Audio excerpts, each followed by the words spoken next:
Olá, bom dia. O A Notícia de Frente desta quarta-feira, dia D, dia de debate, está no ar. Deixa eu dar bom dia aqui ao nosso convidado primeiro, Paulo Coelho. Tudo bem, Paulo? Seja bem-vindo. Como não? Bom dia a você, bom dia professor Haroldo, bom dia microfonia, bom dia a você que nos assiste em qualquer canto por aí. Bom dia, Haroldo Arruda Júnior. Bom dia, Nayara Moura. Bom dia, o colega Paulo Coelho. E um bom dia especial a todos os nossos queridos espectadores, telespectadores, já aguardando já o debate, né, de hoje, às 11 horas da manhã, aqui na TV Vila Real. Isso mesmo, confronto de ideias, o último debate antes das eleições, dia 15, dia então de você decidir, de você escolher quem será o novo prefeito de Cuiabá. Hoje é oportunidade, já tenho aqui a confirmação no ponto de que todos os candidatos confirmaram a presença, inclusive o prefeito Emanuel Pinheiro. Daqui a pouco a gente volta a falar deste assunto aqui no A Notícia de Frente, é o nosso grande assunto do dia. Sim. Mas antes eu quero começar o A Notícia de Frente. Vamos com Oliveira primeiro com uma imagem ontem que repercutiu e que eu particularmente fiquei emocionada com essa imagem, que foi um resgate de um filhote de tucano. Esse resgate está aqui, é repercussão na imprensa como um todo e no GD, no Portal Gazeta Digital. Temos aí o resgate do filhote de tucano. O Corpo de Bombeiros foi chamado para atender uma ocorrência inusitada. O filhote de tucano que caiu do ninho na Praça Lencastre e precisou ser resgatado e devolvido para a mãe, gente. Olha só o choro do tucano, Haroldo. É lindo, parece, né? De criança. É.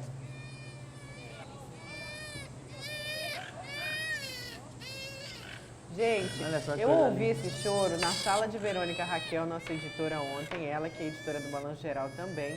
Eu falei, quem que é essa criança, Paulo? E fiquei, lógico, mãe tem um coração mole, eu tenho um coração muito mole para bichinho, para criança. Mãe e geminiana ainda por cima, né? E aí eu já queria chorar, já quero agora, mas olha, e foi uma verdadeira tarefa.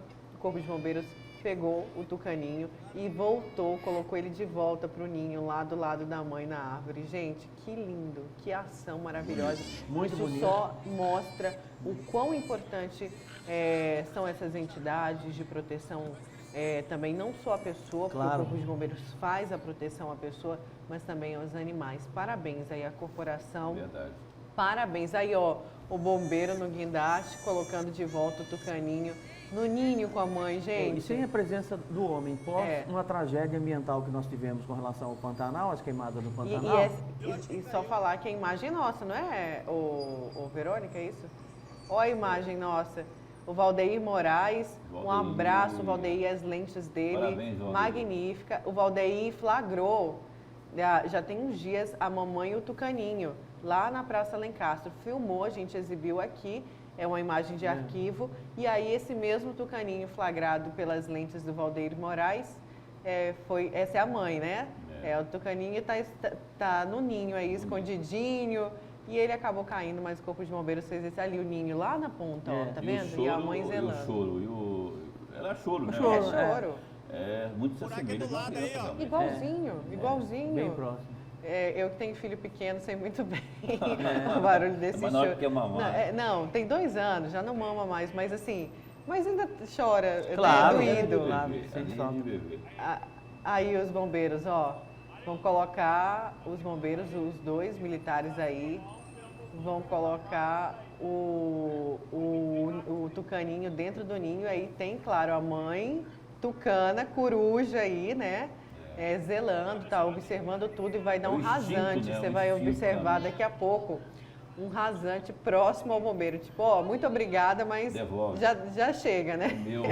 É meu. Muito obrigada, é meu, devolve. Mas foi um bom, na verdade, de agradecimento aí. A mãe natureza é muito sábia, os animais também. Aí, ó, a mãe, ele colocando o tucano. Aí a mãe, ó, próximo. Tá passando, tirando... Dentro da palmeira, gente, olha só o ninho que foi feito, né? E aí, não naquela outra imagem, não era o ninho, não. Então, ele tá dentro da palmeira e a mamãe tucana depois volta, né? Olha que cena magnífica. Parabéns mais uma vez à corporação. Pelas imagens também, quem mandou pra gente. E eu que achei que jamais iria me comover com um tucano, tá aí hoje. achando muito bonito. E o interessante, inclusive. Paulo, você vê que a Eu Nayara falei do tocou... ponto de vista político, mas é verdade, essa cena é muito bonita. A Nayara disse uma frase que é do senso comum, né? Ela disse assim, a natureza é sábia, né? Na verdade, filosoficamente falando, a natureza pensa. Existe um filósofo americano chamado Charles Sanders Peirce, ele escreveu 90 mil páginas. Dentro da teoria da verdade dele, ele prova, pela lógica, que realmente a natureza pensa. E todas as vezes que o homem, de certa forma, pressiona de um lado, ela reage do outro. Sim, né? ação e reação. Isso é muito interessante, né?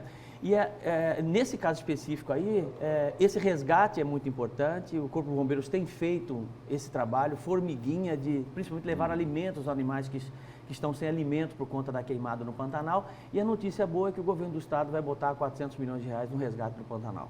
Quer dizer, então, bom, muito né, bom. é uma notícia nova, recente e importante, porque é com dinheiro que se faz mesmo a transformação profunda que o Pantanal precisa agora para que possa ser resgatado. E aí significa dizer que, só para complementar, que ano que vem, com esse investimento, teremos um impacto menor, impacto negativo menor, não é, na nossa natureza, especialmente no nosso querido Pantanal. Só destacar aí que as imagens foram cedidas para a gente pelo Luiz Alves, que é o fotógrafo da Prefeitura de Cuiabá. Obrigada, viu, Luiz?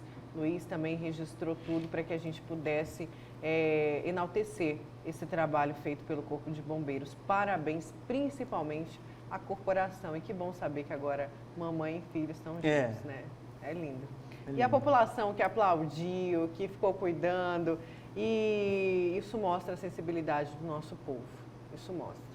Gente, vamos agora ao vivo com o repórter Oliveira Júnior, que vai trazer informações para a gente sobre as eleições 2020. Oliveira, em relação à regra que proíbe a prisão de eleitores. Muita gente está falando disso, repercutindo, achando uma injustiça, né? E, na verdade, muita gente repercutindo de forma negativa. Mas o Oliveira, ele vai explicar para a gente como que funciona, até porque existem regras a serem cumpridas que podem aí acarretar na prisão. Como que vai funcionar isso, Oliveira, para que a gente entenda muito bem agora essas 48 horas antes das eleições? Bom dia.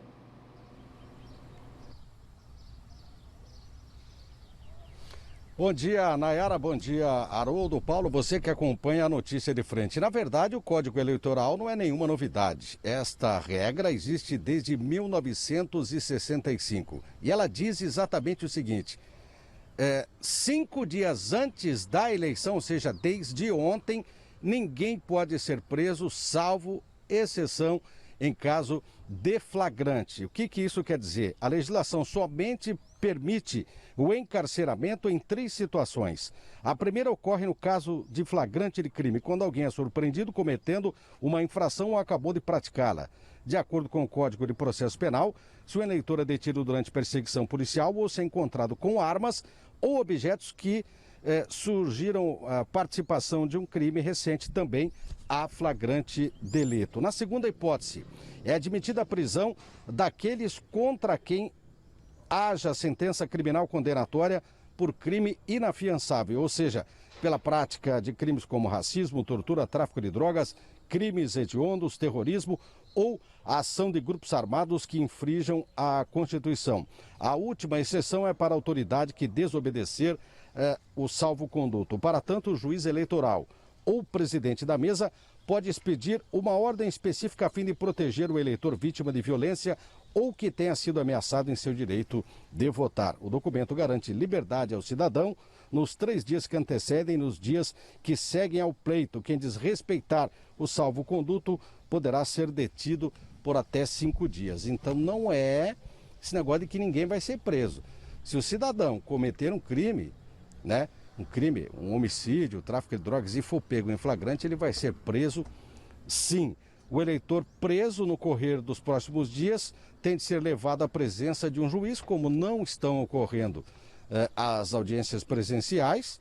O magistrado pode entender que o ato é ilegal, ele pode relaxar a prisão e punir, inclusive, o responsável. A proteção contra detenções durante o período eleitoral também vale para membros de mesas receptoras de votos, muita atenção, e de justificativas, bem como para fiscais de partidos políticos. Já os candidatos estão protegidos legalmente contra a prisão desde o dia 1º de novembro, a menos que sejam pegos em flagrante ato criminoso, apesar de não faltarem exemplos para isso, inclusive envolvendo candidatos destas eleições. Nós estamos aqui no CISC, na Delegacia Metropolitana, aqui no bairro do Verdão, apenas uma ocorrência registrada nas últimas 12 horas, né? Apenas um flagrante, a noite foi tranquila e os policiais, lógico, já estão se preparando aí para as eleições do final de semana, que terá um contingente reforçado na Polícia Militar, são 1.440 policiais militares a mais para trabalhar na segurança do eleitor e também de quem vai trabalhar nestas eleições. Voltamos com vocês, daqui a pouco eu volto para falar de futebol, tá, Nayara? Certo, tem muito assunto de futebol hoje, né, é o Oliveira, para a gente repercutir. O Oliveira é o nosso craque aqui da Gazeta. Obrigada, viu, Oliveira, pelas suas informações. Até daqui a pouquinho para a gente falar de futebol. Eu já estava aqui dando uma cutucada no Paulo, né, que é flamenguista, falando aí da contratação do Rogério Ceni. Mas tá bom, depois a gente fala, porque hoje o Cuiabá faz o jogo do ano também contra o Grêmio, é isso contra que o Grêmio, o Davi nem dormiu de ontem para hoje. Mas Davi, eu tenho certeza que ele está ali com o coração dividido, porque todo mundo que mora aqui também é um pouco Cuiabá hoje, né? Sem dúvida. E daqui a pouco a gente vai falar disso, deixa eu deixar para a Oliveira falar e depois a gente dá aquela cutucada no Paulo Coelho também, porque você não é flamenguista não, né? Sai fora, que é flamenguista. Sai fora. Eu e 50 milhões de brasileiros aí. E aí eu quero também a participação de você, nosso querido telespectador. O telefone do A Notícia de Frente aqui no cantinho da sua tela, ó, deixa eu fazer aqui no cantinho da sua tela. Participa com a gente, manda a sua expectativa para o debate de hoje às 11 horas e também, claro, do jogo do Cuiabá, né? Porque por mais que você seja misto, por mais que você seja operário, todo mundo é Cuiabá hoje, porque o Cuiabá é o representante, é o grande representante do nosso futebol mato-grossense hoje no cenário nacional. Então todo mundo é Cuiabá e vamos torcer aí para o Dourado. Mas antes eu quero falar aqui, destacar, vou pedir a ajuda do Coité, Wilson Coité, para a gente, para destacar aqui a capa do Jornal A Gazeta de hoje. A capa do Jornal A Gazeta fala do grande debate que coloca cara a cara os 8 candidatos à Prefeitura de Cuiabá. O grande debate, tudo já está começando, a gente está inclusive em outro estúdio, né? A gente está no estúdio onde é feito o Balanço Geral e o Jornal do Meio-Dia. Vou contar aqui um pouco dos bastidores, porque o estúdio do grande debate já está pronto, né? No estúdio anexo ao nosso. E é a última oportunidade aí dos 8 candidatos apresentarem propostas num confronto de ideias. Isso é importante ser destacado, Paulo e Haroldo. Espera, né, Nayara? Isso. O programa começa hoje, o grande debate, às 11 horas e vai provavelmente até às 2h30 da tarde. E aí, qual que é a expectativa que a população deve estar tendo agora, Paulo? Você também que é eleitor, você, Haroldo, eu, todos nós somos eleitores. Qual que é a grande expectativa hoje da população? Eu acho que é isso que é o grande detalhe, que não é um debate engessado, é um espaço, um horário, um tempo importante, não é? Olha, começa às 11 e vai até às 2h30 da tarde. Ou seja, ali é todo mundo perguntando entre si, e não pense você que vai ser só denúncia, ataques, não. Eles vão ter, por questão de consciência, que falar de propostas, não é? E aí que eu acho que, inclusive, você que está indeciso deve ficar muito atento, porque, afinal de contas, é aí que a gente percebe, na verdade, nas entrelinhas, o que tem a dizer e o que tem a oferecer aí cada um dos candidatos. Esse, sim, somado aí às entrevistas que fizemos, somado a tudo que você já sabe, esse, sim, é um grande momento para que você possa, então, decidir, hoje eu com esse debate, com essas informações que eu obtive nesse debate, eu já sei em quem votar para prefeito de Cuiabá. Vale a pena e eu não perco por nada esse debate. Sem dúvida. A primeira expectativa, que continua, sem dúvida alguma, é a questão da presença de todos. Essa é uma expectativa muito grande. Apesar de todos terem confirmado, você sabe que a assessoria acaba mudando de ideia, o candidato acaba mudando de ideia na reta final. Nós esperamos, enquanto eleitores, que todos realmente venham a esse debate para expor as suas ideias. Eu acho até que aquele candidato que atacar, de perder o objeto do debate e atacar fisicamente, com palavras, fisicamente não, né? Moralmente, né? Moralmente, né? o outro candidato, vai perder. Vai perder porque a população está muito ativa nesse sentido e prestando atenção exatamente nas propostas. E é exatamente isso que você deve colocar na balança. Aquele primeiro, que tem conhecimento técnico, tem capacidade técnica, né, de entendimento, de amor à nossa cidade também, para que realmente faça as transformações necessárias que a cidade precisa e que a sociedade merece. Porque nós, enquanto cuiabanos, merecemos, sobretudo, um prefeito que realmente esteja comprometido com a cidade, comprometido com a sociedade. Não dá mais para ficar enrolando essa questão do transporte público, não dá mais para ficar enrolando essa decisão ou de certo alinhamento ou não com o governo do estado com relação ao VLT. Tudo isso tem que estar muito claro para o eleitor, nas suas propostas, para o eleitor, por conta das propostas dos candidatos. Então, importante que você fique atento hoje, a partir das 11 horas da manhã, aqui na TV Vila Real, para que você possa decidir o seu voto. Isso que traz aqui a estampa do jornal, a capa do jornal A Gazeta, é importante que são 8 nomes confirmados, não é? Isso quer dizer que o atual prefeito virá ele candidato à reeleição, e não quer dizer que teremos ataques nesse sentido. Evidente que vai ser mais buscado, vai ter muita situação nesse sentido, mas é a oportunidade, inclusive, que ele terá para falar, não é? Ele pode vir com respostas surpreendentes, pode vir com, né, com respostas cartas na manga, como se fala, que calem seus adversários. Então, uma expectativa muito grande em relação disso. Todo mundo que está vindo para a reeleição passa por isso realmente, porque além de apresentar propostas, vai ter que falar, olha, e os 4 anos que o senhor esteve lá? Ele vai ter esse espaço, oportunidade que ele não aproveitou na primeira ocasião, não é? E agora a gente espera que todos façam um caminho onde lá na frente quem ganhe seja o eleitor do ponto de vista das propostas. Tem que lembrar de uma coisa muito importante, muitas vezes o sujeito é mal orientado, né? Porque existe essa prática no Brasil, dizer o seguinte, o marqueteiro geralmente diz assim, né? Tudo cai nas costas do marqueteiro, né? O marqueteiro diz o seguinte, olha, não vá ao debate porque você só tem a perder. Pelo contrário, você não tem o que perder. Essa prática acabou, isso ficou para trás. Não, até porque, agora não, quanto mais perguntado você é, mais oportunidade você tem, rapaz. De esclarecer e criar uma nova situação. Exato. Não é? A gente tem aqui um telespectador que é um defensor ferrenho do prefeito Emanuel Pinheiro, Walter, do Residencial Dom Bosco. Ele traz um texto muito grande, Walter não vai dar para ler tudo, mas ele fala aqui, né, do respeito, da boa intenção da TV em promover o debate, mas ele acha que tudo vai ficar em cima de Emanuel Pinheiro. Eu vou discordar em partes. Por quê?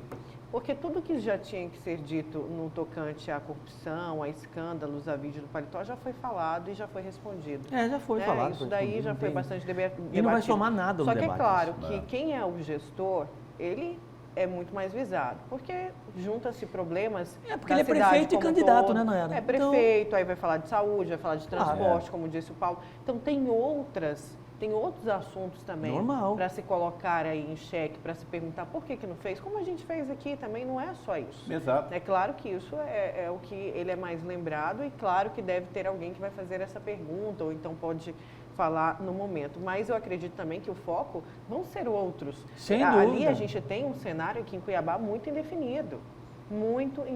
Aí eu volto a falar que a gente também tem um outro elemento surpresa nessas eleições, que é a questão do...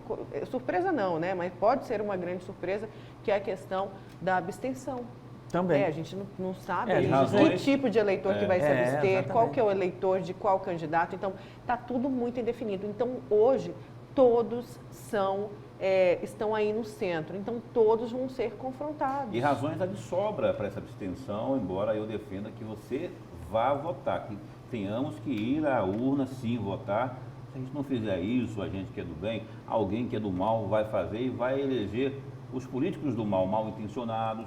Então, a gente tem que ir. Eu sei que tem a descrença, tem a pandemia, tem a corrupção, mas a gente tem que mudar isso. A gente tem que mudar ou manter, cada um faz o seu juízo de valor e aperta na urna. Gente, as imagens já falam por si só, né? A população, acho que ainda tem muita gente indecisa. Eu até perguntei ontem aqui na bancada, já na última entrevista que a gente fez com o Juliette, qual que na verdade, a grande estratégia dos candidatos hoje para buscar um indeciso, porque o indeciso ainda faz parte de uma grande fatia aí. E ainda tem muita gente indecisa, mas também tem uma rejeição muito grande de alguns candidatos. E claro que, né, gente, não tem como fugir, eu acho que se o prefeito não vier, enfim, né? Mas ele não tem como fugir mais da grande pergunta. Não tem. Então, Quando você se propõe a ser uma pessoa pública, né? você tem que ter a maturidade para isso. Você tem que ter maturidade. Lembrando que a gente tem maturidade de receber críticas, de receber sugestões, né? Entender a hora que você está correto, entender a hora que você precisa recuar para consertar determinadas ações. Tudo isso, pedir desculpa na hora que é para pedir desculpa. Ter humildade, né? Ter humildade. Tudo isso faz parte da formação do homem, da formação política do homem. Na medida que ele constrói as suas relações em sociedade. Isso é muito importante. Não adianta o sujeito ser candidato a vereador e não querer ter crítica nenhuma, receber crítica nenhuma, nem a prefeito, nem a deputado federal. É o que a gente já Isso é uma viu decisão. aí, tem vereador que não gosta, né? Que processa, que ninguém pode criticar, porque homem, como o Toninho de Souza, homem público tem que saber receber críticas e a imprensa tem esse papel de criticar e elogiar também, por que não destacar? Mas tem gente que não aguenta receber críticas, o que faz? Isso é muito ruim. Quer censurar a imprensa fazendo, processando. Aí não dá, né? Como eu falei, tem que ter maturidade política. E com certeza, não tem como fugir. O Walter falou, vamos ficar só atacando, mas Walter, é a grande questão do prefeito hoje, é a questão do paletó. Então isso vai ser falado. Isso vai ser falado, não tem como fugir. Ele sabe vitrine. E em um debate, isso desde a Grécia Antiga, a leitura que se tem da crítica é muito importante para o debate, porque a crítica é um convite à reflexão. Quando eu critico alguma coisa, seja aqui com o Lúcio Sorge, com o Antero, com você, com alguém, eu estou buscando um aperfeiçoamento do pensamento, tá entendendo? Né? No sentido contrário, contraponto, para que nós possamos, de certa forma, moldar uma opinião que seja aceitável. Daí sai a síntese, que é a verdade. A verdade nada mais é do que um acordo de opiniões. Exato, Você tá assumo, não é? Exatamente. Então é isso. Olha, por isso que é importante a crítica. Eu queria acrescentar que, então, aí, assim, tem a atual gestão, o atual prefeito, tem essa oportunidade de estar aqui, a gente aguarda muito que esteja, até para fazer, olha só, tem um robusto plano de governo que ele apresenta aí no horário eleitoral, para ele, inclusive, trazer isso para cá, para fazer o contraponto e dizer, gente, eu tenho aqui, eu tenho um plano de governo que eu quero colocar em prática caso eu me reeleja. Isso. Ao passo que ele pode estar recebendo aí críticas. Só sou contra realmente, as críticas eu sou a favor. Eu só sou contra o ataque à baixaria. Isso aí eu não leva ninguém a lugar nenhum. Deixa eu colocar aqui algumas participações. Vamos colocar aqui as participações dos nossos telespectadores. Ronaldo fala, bom dia a vocês. Bom dia a vocês, né? A única emissora que faz o primeiro debate e entrevista de verdade com os candidatos a prefeito e Senado. Vou assistir o segundo debate com o candidato a prefeito. Parabéns pela responsabilidade e respeito. Ronaldo, obrigada pelo reconhecimento. Você sabe que às vezes a gente recebe muitas críticas. Por que você está batendo no fulano X? E não tá... Aqui a gente não fez distinção. Todas as questões que envolvem, todas as questões que envolvem um candidato, a gente fez as perguntas. Nós fizemos as perguntas, as perguntas pontuais de todas as polêmicas e também propostas dos candidatos, porque esse é o nosso papel, é tentar levar informação de qualidade sempre para a população. Aqui não tem lado A, lado B. Nesse momento, nós somos representantes de você aí de casa que queria perguntar e não tem como fazer isso, muitas vezes. Então, esse é o nosso papel. A gente tem a ciência dessa responsabilidade. Em nenhum momento a gente vai beneficiar um candidato A em detrimento do outro. Só que é claro que tem candidato que tem questões mais polêmicas a serem respondidas do que outros que, por exemplo, nunca ingressaram na vida política, como a gente teve alguns candidatos aqui, que não teve como falar de polêmicas, além da polêmica envolvendo o próprio partido, ou então as questões chamadas propostas milaborantes. E hoje é dia de debate e a mesma coisa vai acontecer, não tem benefício de nenhum candidato. E outra, aqui tudo está sendo muito cuidado, assim como no dia das eleições, com as medidas de biossegurança, a empresa ela respeita esse momento, a pandemia não acabou, a gente sabe disso, e tudo está sendo muito bem cuidado, com salas individuais, com número de pessoas bem reduzido, com higienização. Aqui desde manhã o pessoal trabalhando nisso, a limpeza fazendo aí uma força-tarefa para garantir a segurança de todos e garantir que você tenha essa oportunidade de fazer a escolha. Isso é mais importante, porque a gente está fazendo tudo isso por você, eleitor. Um cuidado muito minucioso e a gente o grupo quer manter a tradição e vai manter a tradição, porque você já viu no primeiro debate, isso será mantido hoje, não é? Além da questão da imparcialidade, a questão da biossegurança tão exigida nessa época de pandemia. Olha, vamos aqui a mais participação. Bom dia a todos, sou Cruz de Malta. Dá um alô aí pro Paulo e fala para ele que para quem torço hoje é o Ademar, do centro de Cuiabá. E aí, Paulo? Vamos trocar de assunto. Olha, o Rogério Ceni está chegando aí, daqui a pouco a gente vai falar sobre o Escon Oliveira e vai tornar o nosso glorioso, né, o mais querido aí, como o manutenedor, como é que quando se mantém? Mantenedor? Mantenedor do patamar diferenciado. Olha, bom dia, bancada. Vou ver esse debate, propostas e não ofensas. Aqueles candidatos que forem com esse objetivo de ofender, com certeza perderá meu voto. Parabéns a vocês, excelentes profissionais. Obrigada, Ivone. Um abraço para você. Obrigado, do Jardim Bom dia, Ivone. Imperial. A todos o pessoal que está mandando aqui mensagem, a gente vai seguir com a notícia de frente, depois a gente volta com mais participação aqui dos nossos queridos telespectadores, porque a gente faz tudo isso para te oportunizar, para você fazer a melhor escolha, como disse o Paulo. Estamos vivendo no meio de uma pandemia, vai ser muito difícil, é muito difícil ficar, né? Vá votar, mas faça esse papel, exerça o seu papel de cidadão, de cidadã. É porque eu volto a falar, só o voto pode mudar qualquer descontentamento. Só o voto liberta. Só o voto liberta. Mas se você não se sentir bem no dia das eleições, né? Realmente não tem como ir. E tem como ser justificado isso. Até porque tem uma orientação da Justiça Eleitoral nesse sentido, né? Se você não estiver bem, e especialmente se estiver com um caso confirmado de Covid, não vá. E a própria Justiça Eleitoral tomou o devido cuidado de reservar o horário das 7 da manhã, salvo engano, às 10 da manhã, das 7 às 10, ou às 9, não me lembro muito bem, para o grupo de risco, para idosos e acompanhantes. Das 7 às 10, preferencial. Preferencial. Então, por exemplo, você que tem idoso em casa, e esse idoso eu sei que faz questão de votar, o filho que vai levar pode votar também. Pode votar também. Não é exclusivo, é preferencial, tá? De 7 às 10 para os idosos. Vamos continuar falando de eleições, porque estamos próximos, né, do primeiro turno, agora dia 15, e as propagandas eleitorais se intensificam nos próximos dias. Na última semana, juízes eleitorais têm banido diversas propagandas por conter irregularidades. Confira na reportagem. A propaganda eleitoral no rádio e TV é um importante instrumento para que os eleitores decidam o voto.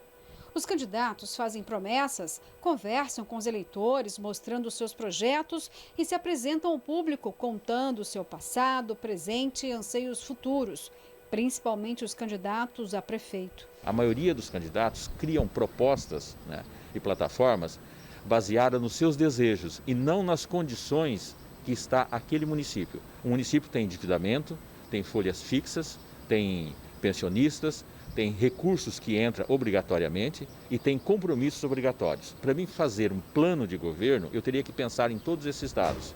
A maioria faz em cima dos desejos e não em cima dos dados reais. Mas o espaço que é para divulgar plataformas de governo, muitas vezes acaba parecendo um ringue. Troca de ofensas e inverdades sobre os candidatos, infelizmente, existem e atrapalham o processo. A Justiça Eleitoral, até o momento, não tem um levantamento da quantidade de programas dos candidatos que foram suspensos por irregularidades, mas as sanções ocorrem com frequência. Se não estiver de acordo, o juiz pode, por meio do seu poder de polícia, cercear a divulgação desta propaganda. Se dentro do espaço concedido pela Justiça Eleitoral, que é facultativo o uso desse espaço para dizer para que veio, quais são as suas plataformas, suas ideias, suas ideologias, a pessoa opta por denegrir a imagem de seu adversário, ou de desconstruir a imagem de alguém, ou construir a imagem de pessoa que não existe, esse espaço também pode ser rebatido por quem é ofendido, por meio do direito de resposta.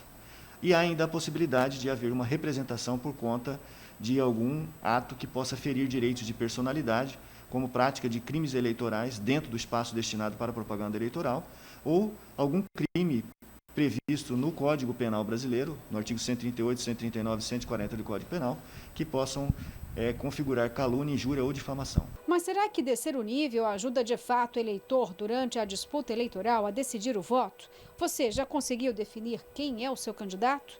Não. Na verdade, eu estou desanimado totalmente dessa eleição dessa vez. Por quê?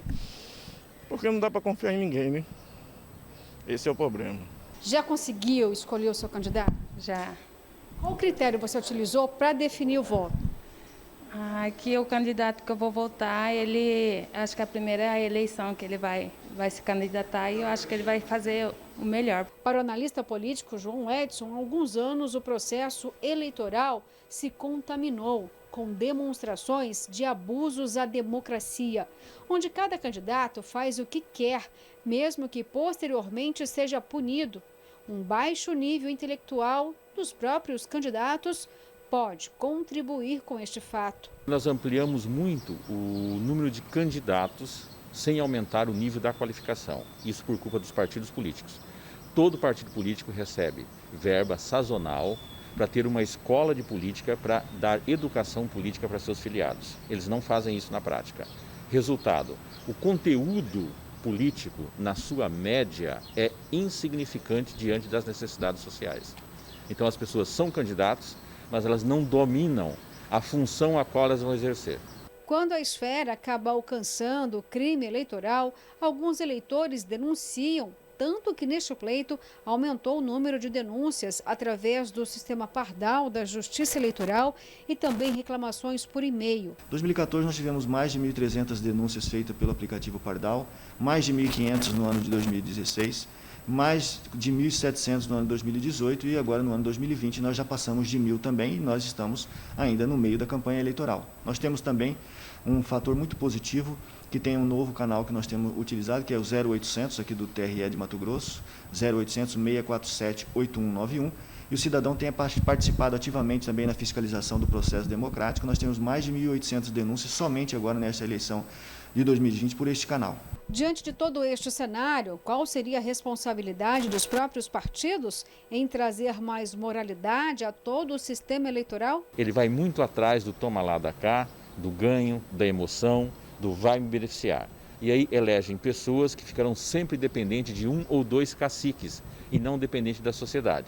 Quando a gente elege um político, a gente está elegendo um funcionário público. Ele deveria obedecer os desejos e a forma pública de ser e daquela parte que ele representa. Por isso que é partido político e não de um cacique e de uma pessoa que manda. Para que o eleitor vote de forma consciente, ele precisa acompanhar todo o processo eleitoral. Por exemplo, se um vereador estiver fazendo muitas promessas, esse próprio candidato pode nem mesmo ter conhecimento exato do seu papel, se eleito for. Se ele começar a prometer, por exemplo, obras, já cometeu o primeiro pecado, ele não tem competência para isso.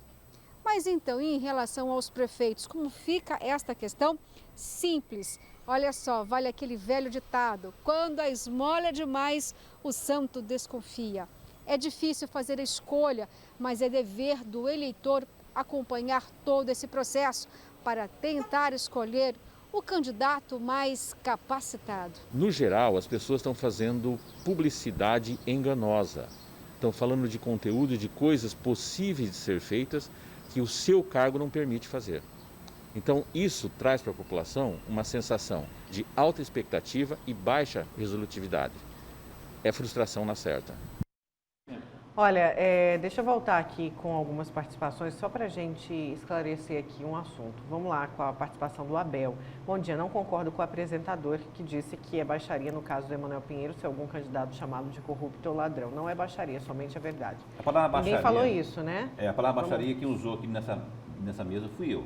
Eu não falei, não citei, não creditei esse termo a nenhum dos candidatos.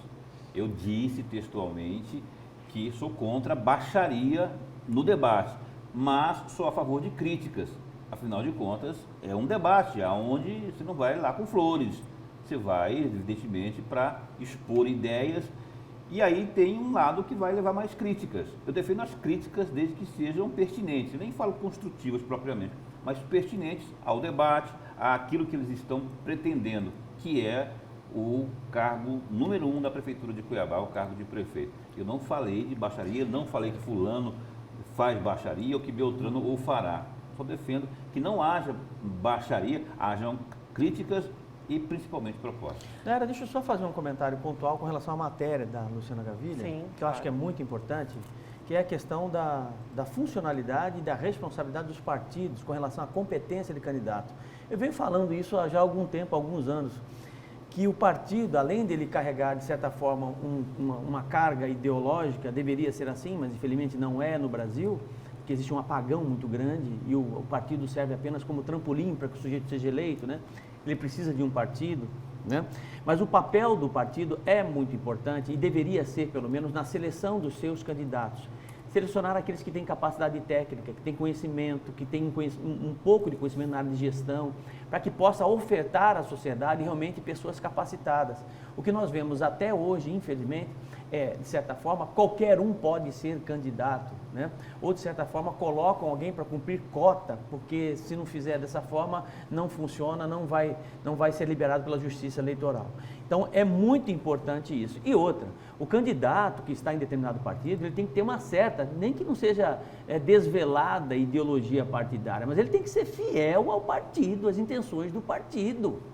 Isso é muito importante. Olha, né? O pessoal está perguntando aqui se pode votar de manhã. Gente, quem trabalha, né, no dia das eleições pode votar. Esse horário de 7 às 10 é só preferencial. É só preferencial para os idosos, tá? Não é exclusivo. Então, você pode votar nesse horário. O trabalhador aqui mandou aqui pra gente, disse que é porteira, então tem que pegar depois de um certo horário. E deixa eu só trazer essa informação aqui, essa participação. Parabéns à emissora por realizar esse debate com respeito ao eleitor. Tem emissora com programa de auditório aos domingos, mas fala que não tem condições de realizar o debate. E o índio fala assim, fala para o professor ficar de prontidão, porque Bolsonaro está a um fio de declarar guerra contra os Estados Unidos. Gente, a gente vai repercutir a fala do presidente Jair Bolsonaro, na verdade, falas, né, do presidente Jair Bolsonaro no próximo bloco, e também vamos repercutir aí um pedido de expulsão do PSDB ao vereador Toninho de Souza. A gente vai explicar por quê daqui a pouquinho. A gente já volta.